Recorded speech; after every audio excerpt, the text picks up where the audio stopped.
Nagabot ni Jose daw iya ng mga tinudloan na ang tabitsayda. May mama na bulag na padala tumaitaw na ang kikanan. Daw kapakiluoy danen na tandagan din bulagan agad makakita. Paibitan din mama na bulag na ang talima daw paguyod din muwa tabanwa. Pag abot dan ng tagwa, pailuban din mataya tabulag. Daw patakluban din ta iya na lima.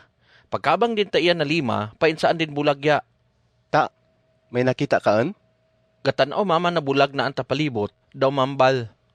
Kita koon mga itawan nagapanaw, pero pagluwag ko, para yun ang dananan ta mga kahoy. Patakluban isab Isus mata ta mama. Pagkamang Isus talima din, pabuklad gid ta mama iya na mata, daw nakakita gid na tinaw iya na pananaw. Papauli Isus mamaan, daw paambalan. Magdiritso ka ng unuli ta inyo na balay, na dili magi na ang tabanwa. Giling Hisusi daw iya ng matinudluan na ang mga baryo na sakop tabanwa na Cesarea Philippus. Tairan na pagpanaw na milingja, gayon sa Isusi kidanan.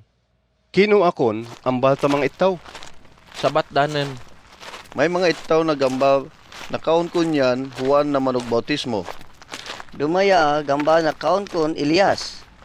Dumapaya, gamba nakaon ko isya ta dumaman na mga propita, na manog sugid ta kabubuton ta Diyos anay pasa. insa din pa. Kiyo ino maamba nyo, daw kino yakan ni. Kaon yan, pinili ta Diyos na magari. Pagsabat Pedro, paambalan ni Sus danan na dili mo gid tabisan kino daw kino kanan ni.